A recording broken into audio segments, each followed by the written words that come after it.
Ouais, oui. C'est quoi qui arrive, hein?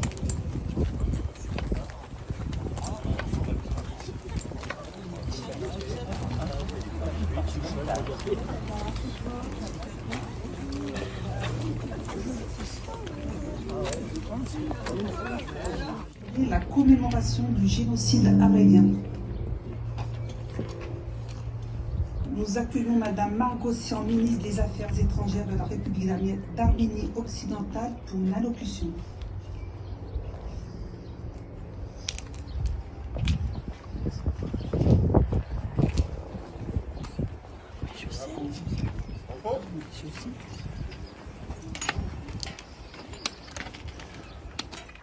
Monsieur Jérémy Bréau, maire de Bron, conseiller régional et représentant Monsieur Laurent Wauquiez, président de la région Rhône-Alpes. Monsieur Stéphane Genin, conseiller municipal délégué aux anciens combattants et aux devoirs de mémoire. Monsieur Lebrel, excusez, mais président du comité de liaison des associations d'anciens combattants et résistants de Bron.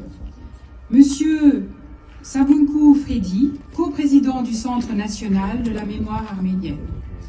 Mesdames et messieurs les élus de la République française, mesdames et messieurs les élus de la République d'Arménie occidentale, mesdames et messieurs les anciens combattants, ainsi que les responsables des corps constitués, sécurité civile et militaire, mesdames et messieurs les responsables d'associations, mesdames et messieurs les porte-drapeaux, chers compatriotes et amis. Je voudrais tout d'abord vous remercier, et remercier en particulier Monsieur le maire de Bron, Jérémy Bréau, qui, avec dignité, organise chaque année cette cérémonie de commémoration à Bron, en mémoire aux 2 millions de victimes du génocide des Arméniens, qui a débuté, comme l'a rappelé récemment le président de la région Rhône-Alpes, Monsieur Laurent Wauquiez, dans les provinces d'Arménie occidentale. Cette mémoire est d'autant plus d'actualité que le programme d'anéantissement de la nation arménienne, ayant débuté en 1894 et s'étalant sur une période de 30 ans jusqu'en 1923, dans sa phase culminante, n'a jamais cessé et se poursuit par phases successives. C'est ainsi que des plans d'exécution des populations arméniennes sur le territoire autochtone des Arméniens sont planifiés. En 2020, la guerre d'agression menée par les forces armées turco-azéries contre la population arménienne en Artsakh fit 5000 morts et 10 000 handicapés. Aujourd'hui, nous assistons à des incursions et invasions en territoire même de la République d'Arménie orientale, où les forces militaires turco-azéries sont maintenant installées et contrôlent des zones stratégiques du territoire. Nous assistons aussi à l'étranglement de 120 000 Arméniens de l'Artsakh, encerclés et ne pouvant emprunter les voies d'accès, les reliant à la République d'Arménie orientale pour leurs besoins vitaux. Je veux saluer ici le courage, en le citant à nouveau, celui de Monsieur Laurent Wauquiez, qui s'est rendu sur place et qui a courageusement dénoncé la situation humanitaire en cours, appelant la France et l'Europe à agir. Je veux rappeler que la France, par l'engagement de ses personnalités illustres, dont Anatole France a été le premier, a toujours été du côté des droits des Arméniens. Mais nous sommes devant une profonde incompréhension lorsque M. Emmanuel Macron décida par la circulaire du 24 juin 2018 d'annuler les chartes d'amitié conclues entre les villes françaises et les villes de l'Artsakh. Le motif invoqué prétendait que les collectivités territoriales ne pouvaient se lier sous quelque forme que ce soit des autorités locales étrangères établies dans un cadre institutionnel non reconnu par la France. Or, la France a reconnu l'Arménie de 1920, dont nous sommes l'État continuateur, qui comprenait l'Artsakh. L'annulation de ces chartes par le tribunal administratif est d'une extrême gravité. car cette circulaire a constitué en réalité un signal envoyé à l'attention de l'Azerbaïdjan, donnant un feu vert soi-disant juridique, sans fondement, au lancement de sa guerre d'agression. Je veux aujourd'hui dire aux maires de France qui se sont opposés à cette circulaire qu'ils ont eu raison de s'y opposer, car la reconnaissance nationale et le droit international est de votre côté. Je veux saluer le courage de M. Jean-Paul Brett, qui s'est opposé à annuler la charte conclue en 2015 entre les villes de Villeurbanne, dont il était le maire, et de Chouchi, qui, par courrier adressé au ministre des Affaires étrangères, M. Le Drian, a affirmé qu'en tout temps, c'était pourtant l'amitié qui, par le rapprochement des peuples, avait permis à la France de mener de grandes batailles pour les droits de l'homme et d'imposer sur la scène internationale son combat pour la liberté.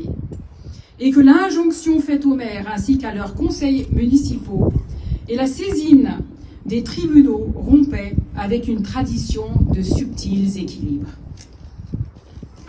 Après les massacres de Chouchi en 1920, l'Azerbaïdjan poursuit aujourd'hui sa politique de nettoyage ethnique des populations arméniennes des régions de Shaoumian, de Karvadjar, de Kachkatar, de la région de Khapan, et envisage de poursuivre ses crimes contre l'humanité en direction des populations arméniennes aussi uniques.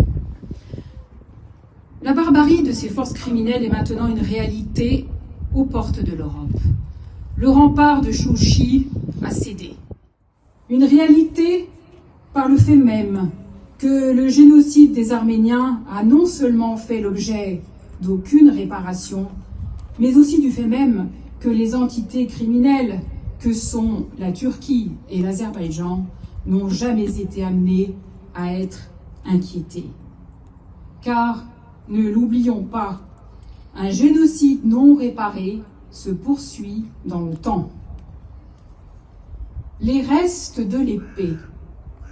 Telle est la qualification insolente et vulgaire employée par M. Erdogan pour désigner les rescapés et descendants des rescapés du génocide des Arméniens, reconnaissant par cette terminologie même non seulement et implicitement la réalité du génocide, mais aussi l'intention génocidaire sur les survivants.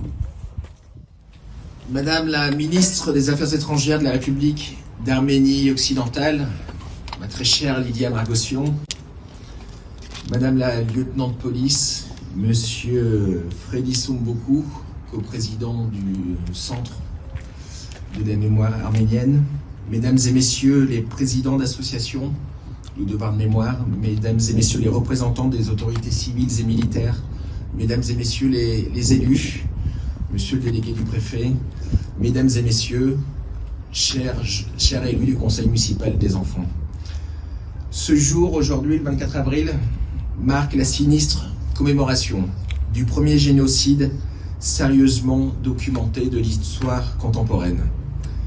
Il y a plus de 100 ans, entre 1893 et 1923, 1 500 000 Arméniens furent massacrés, longtemps dans l'indifférence. Des Arméniens vivant dans l'Empire ottoman. Au total, les 3/4 de cette population furent exterminés entre 1915 et 1916. 1,5 million d'hommes, de femmes et d'enfants pour environ 500 000 survivants. De nombreux témoins turcs, étrangers, diplomates et bien entendu les survivants font état d'une extermination planifiée, organisée d'une façon industrielle.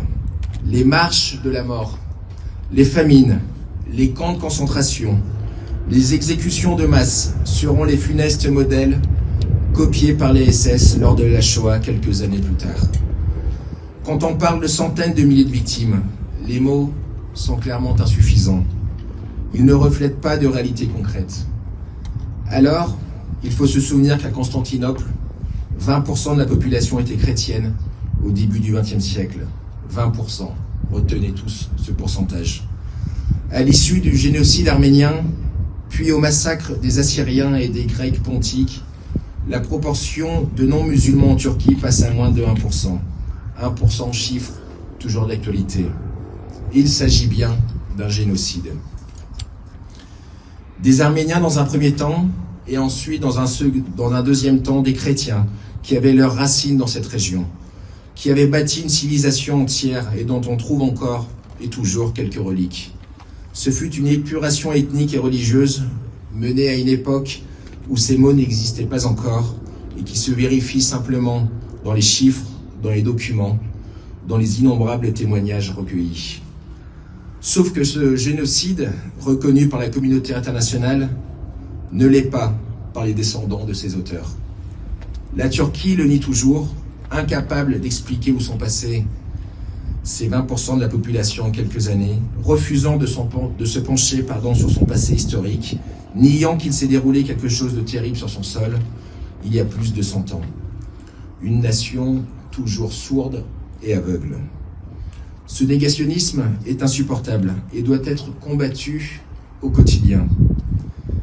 Pire, il y a 2 ans, et Lydia Margossian en a parlé, l'Arménie a vu le berceau de sa civilisation envahi et ses habitants chassés par son voisin, bien évidemment soutenu par la Turquie. Et depuis, cela se poursuit quasiment dans l'indifférence générale. Alors que dire de ces milliers de victimes ? Nul ne sait précisément les lieux où elles reposent. Nul ne connaît précisément leur nom, leur identité. Ces spectres qui hantent les plaines d'Anatolie jusqu'au Kurdistan. Ces âmes perdues, mortes de faim, de froid, exécutées froidement, déshumanisées et qui n'ont pas de sépulture. Pourtant, un jour viendra, car il viendra, il faut y croire, viendra ce jour où ce génocide sera universellement reconnu. Les archives alors s'ouvriront.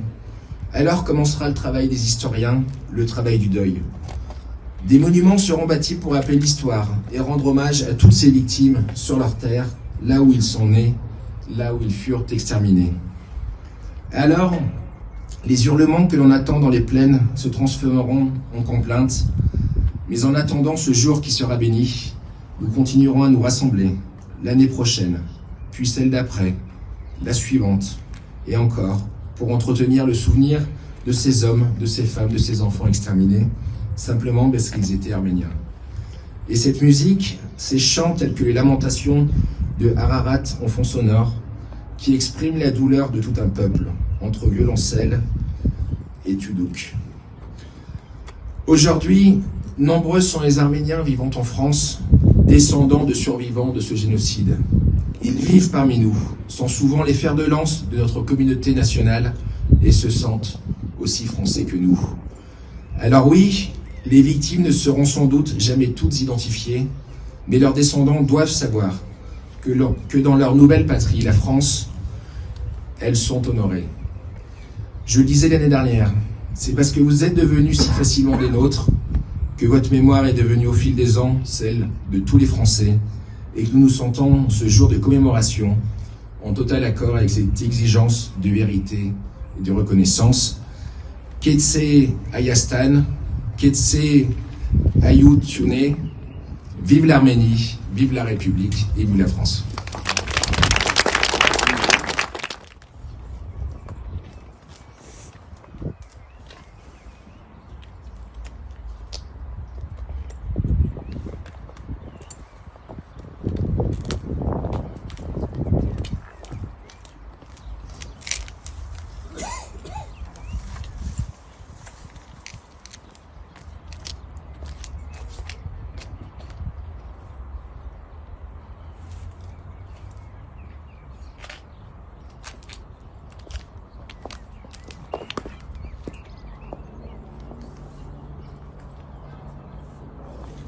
J'invite la communauté arménienne déposée par M. Saboukou.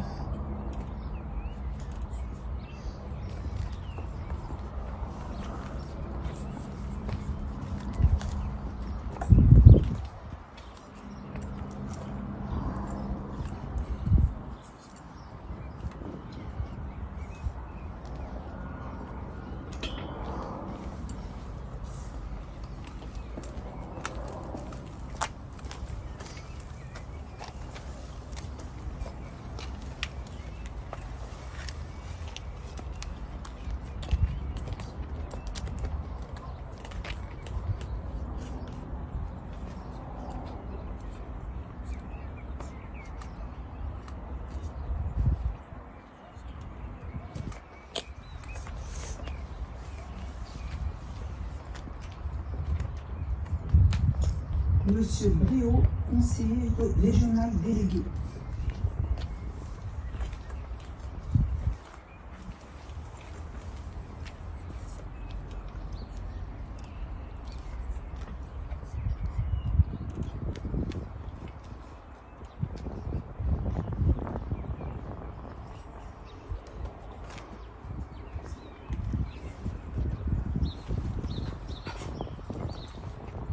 Au nom de la région Rhône-Alpes.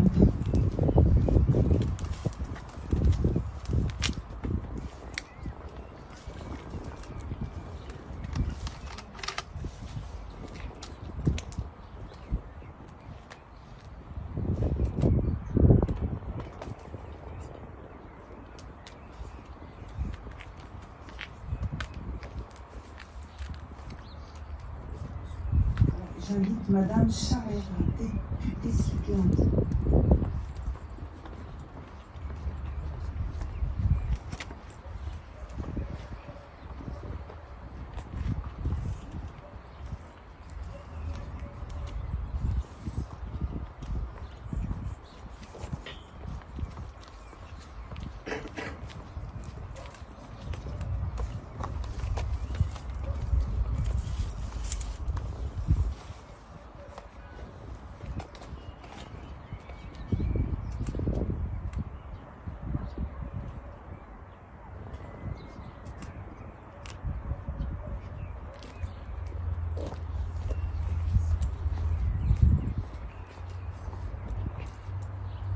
J'invite Monsieur Bréau, maire de Bron, et Monsieur Génin, conseiller municipal.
les autorités à venir saluer les porte-drapeaux.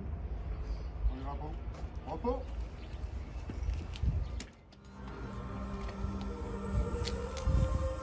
Ils sont tombés sans trop savoir pourquoi. Hommes, femmes et enfants qui ne voulaient que vivre avec des gestes lourds comme des hommes libres. Tués, massacrés, les yeux ouverts de froid. Ils sont tombés. Dans leurs yeux, au seuil de leur église, où le pas de leur porte, en tombant le désert, titubant entre morte, terrassé par la soif, la faim, le fer, le feu. Nul n'est le voir, dans un monde formidable. Tandis que grandissait un peuple dans son sang, l'Europe découvrait le jazz et sa musique, les plaintes des trompettes pour les cris d'enfants, et le sang uniquement sans briller par milliers, par millions, sans que le monde bouge.